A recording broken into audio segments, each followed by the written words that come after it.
So we're starting here at 4 with a possible compromise on how to deal with those teen curfews in Chicago.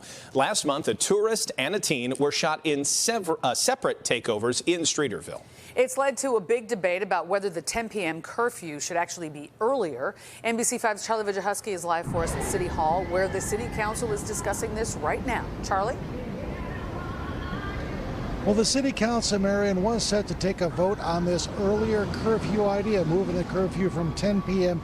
to 8 p.m. But instead, Alderman Brian Hopkins, whose idea was to change that curfew, said he has a compromise in mind. They don't have the details in place, but they already have a name. It's being called a snap curfew. It will allow police to assess a situation, then intervene before that 10 p.m. curfew would kick in.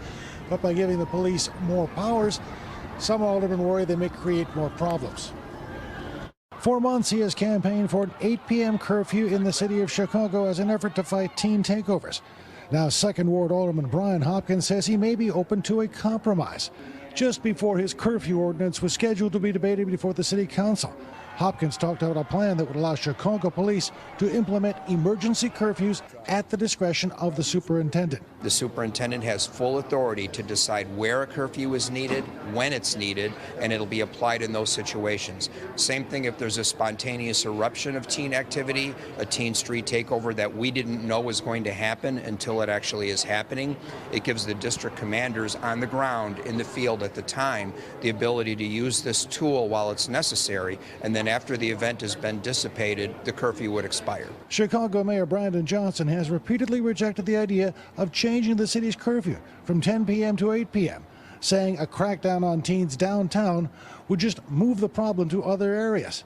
Alderman Andre Vasquez also has concerns about the new compromise. How does one determine the difference between street takeovers, as we're talking about it, and a protest? How do you make the decision as to where you do it, right? All stakeholders get to play a part in the direction of our city. And with my direction, proposals have been placed on the table, and we'll continue to explore and dig into those proposals. So right now, nothing set in stone, a compromise on the table for teen takeovers, one that is designed to keep them from becoming a danger to the community or the teens involved without infringing on the rights of legitimate protesters who may also take to the streets to get their message across. Of course, all of this still needs to be discussed. There will be nothing in place before this weekend. Reporting live outside of City Hall, Charlie Wojciechowski, NBC5 News.